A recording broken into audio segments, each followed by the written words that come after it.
Welcome back, everybody. As you can see, winter has set in here in southeastern Ohio. So in today's video, we are going to focus on making the Can-Am Defender more winter friendly, more comfortable riding in the colder temperatures.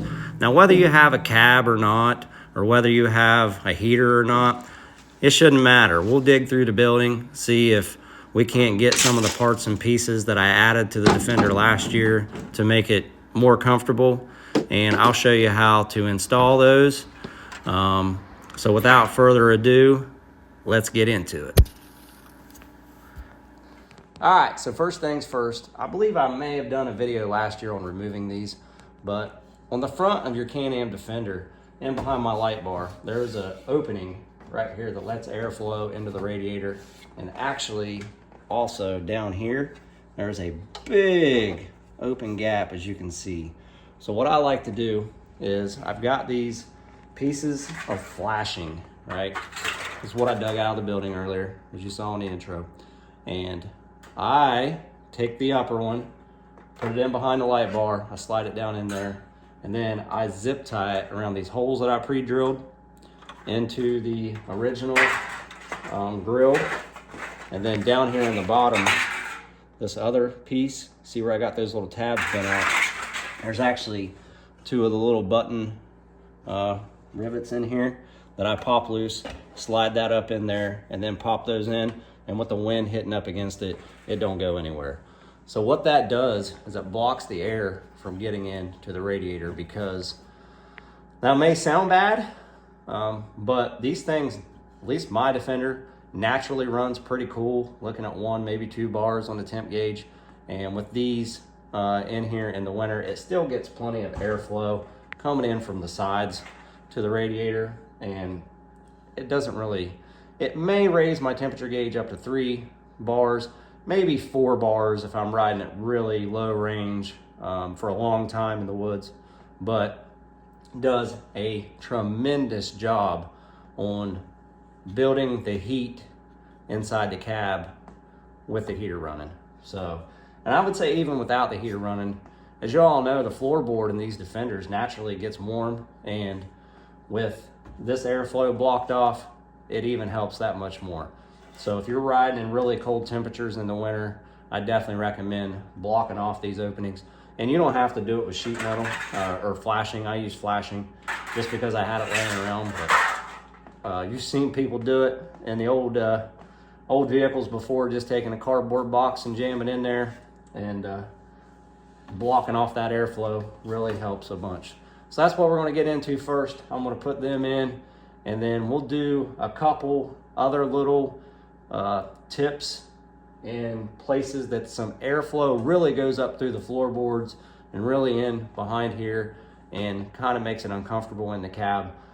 So we'll get into that after I do this. I'm not going to let you sit through the whole thing. I'll speed it up to get through it, but I'll just give you an idea of how those go in and what it looks like.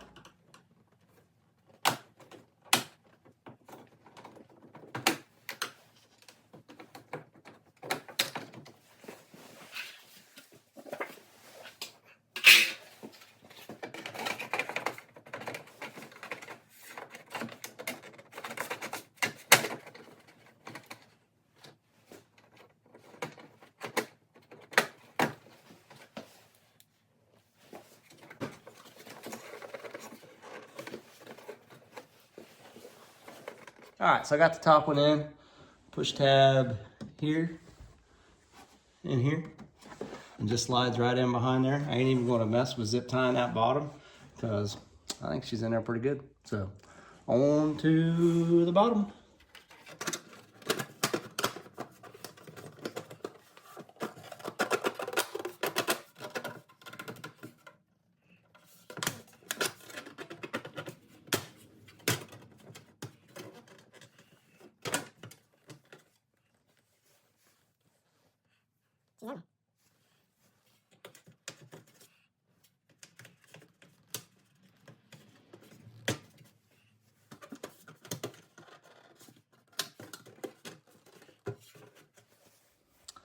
So there she is. It's hard to see, but the bottom one's in there. See how it blocks that off? Ain't let no air through there now. I'll get nice and toasty in there. So I got the light out here to show you guys another huge hole in the front end. And it's right up underneath the tire. If you can see, right up behind your headlight, there is this massive hole right here. And what that does is it lets air go back in there, and it actually comes down around on your floorboard. I'll turn you around here to give you a better idea. So the hole is actually right up in there to the right. And if you can kind of remember, right back in there behind that mud flap. And what it does is it sends air right down this fender. If you open the door, it comes in right up in here underneath the steering column, and it really blows a lot of cold air in there. So what I like to do that helps a tremendous amount is just take a bunch of old rags or old shirts and jam them up in there, and you can cram them things back in there quite a ways, and then they ain't going anywhere. They'll stay up in there. And then sometimes I do take a little bit of black Gorilla tape and just put up in there just to kind of hold them, but you cram them in there good enough, they ain't going anywhere. And I had contemplated even like putting some kind of spray foam back in there, but what I'm worried about is, like I say, in the summer the floorboard gets extremely hot, so I want something I'm going to be able to remove, so I just use the rags. Helps out great. And also, while I got the light in here, where the frame comes up through the plastic there, which is right to the right of where I've just stuck those rags, that actually does let a lot of air in also, believe it or not. I do have a couple wires running through there to some toggle switches, but I recommend jamming some rags or get you some foam of some sort and put around that opening. And it'll be the same thing here on the passenger side, which I don't have the light over here, so I know you're not gonna be able to see much, but where the frame runs through, there's also those openings. Anywhere that you can see daylight through this floorboard into the cab, I recommend turning the lights off, putting a light on the floorboard.